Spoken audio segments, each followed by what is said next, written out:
We are back. Another one. Today's warm-up, we're going to start with the squat plus a lunge on each side. So I do a squat, find my just traditional squat stance. If it's the first thing that you're doing for the day, don't worry about full depth. Just going to do a squat that feels appropriate for a warm-up. Step out and do a lunge on one side, then step out and do a lunge on the other. That is one rep. After that, we're doing hollow rocks. I lay on my back. To hollow out, I get my shoulder blades up and I point my toes, okay? Then I'm just rocking forwards and back. Notice that it's not a super drastic range of motion. I'm rocking back just enough up so that my shoulder blades are lifted, and I'm just kind of getting back onto my butt. So it's not like this big, sometimes I see people doing hollow rocks, and they're like this. You know, that doesn't require a whole lot of tension, so keep tight, okay? Shoulder blades are lifted the whole time. I'm just rocking forwards onto my butt, and then rocking back onto the middle of my back. Cross-body mountain climbers. Go to a plank. Bring my left knee to my right elbow, right knee to my left. Back and forth. Last but not least, good old-fashioned butt kicks. No big deal. The workout today, we're doing some dumbbell squat cleans. All right, so I got these dumbbells. They're great. Things I've been seeing some use.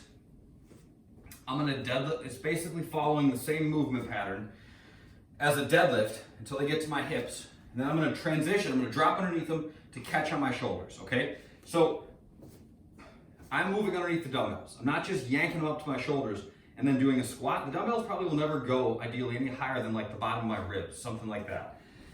I'm trying to move underneath it, okay? I do that by moving my feet out a little bit, okay? That helps me get into a more stable squat stance, helps me get down more quickly, but that is important that your feet generally, I mean, there's people that can do it well without, but generally speaking, I think it's important to transition the position of your feet from a hip width stance to a shoulder width stance. So, pack my shoulders, I squeeze my belly, I reach down, grab the dumbbells, can just start with the leading edge of the belly on the ground. I'm gonna open my hips, transition into that squat, and then stand up. That's one squat clean. So again, shoulders back, belly tight, touch, into a squat, and then stand up.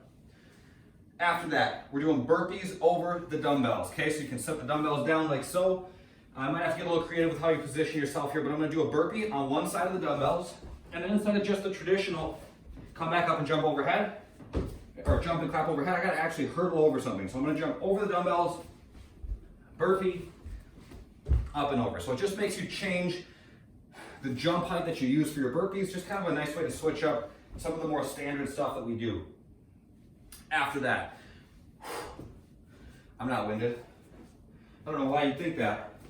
All right, next up, leg lifts.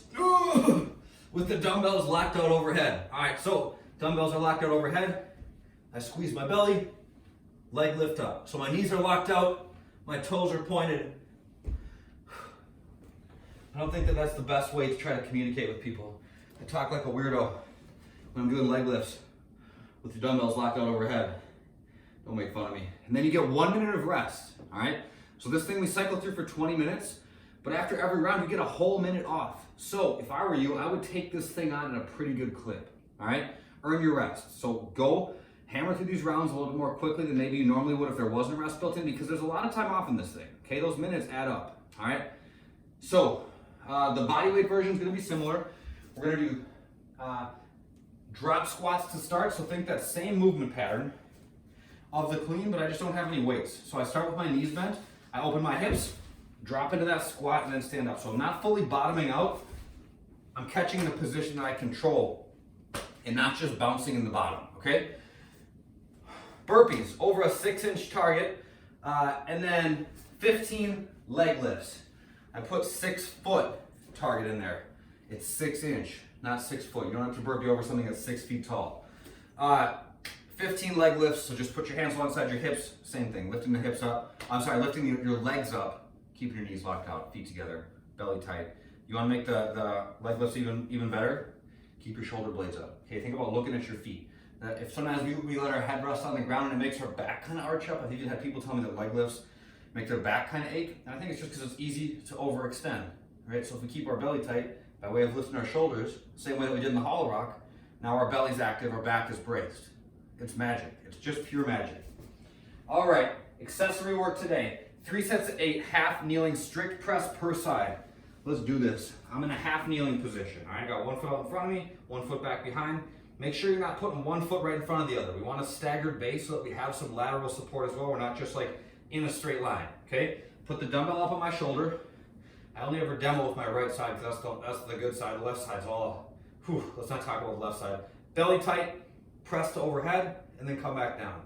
Press to overhead, then come back down. So we do a fair amount of work, working on pressing, getting dumbbells above us. It's just being in this kind of like staggered lunge stance, just a little way to switch it up a little bit. You have to work on balance maybe a little bit more than you normally would when we're standing up. Mobility. Let's talk about mobility, class. We're gonna take a lacrosse ball. We're gonna roll out our pec, all right? So there's some freedom here to kind of find the area that's most tight for you. Generally, I will stay kind of underneath the collarbone and work laterally to the front of the shoulder. So I'm just kind of going from the middle of my chest to the outside of my shoulder, back and forth like so. But what I'm doing is I'm gonna lay on it and I'm gonna do this, okay? Arm comes up to alongside my ear and then comes down to my hip. Extra credit is bringing your hand up to the small of your back, palm facing up at the bottom.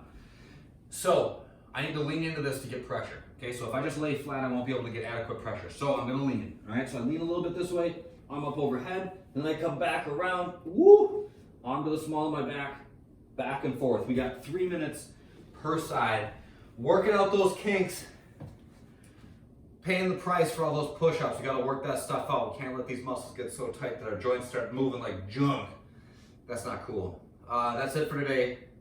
Take this stuff on. Have a good workout, you guys. If you have questions, get in touch. As always, let me know, hit me up. I'm always happy to help. Have a good day, you guys. I'll see you next time.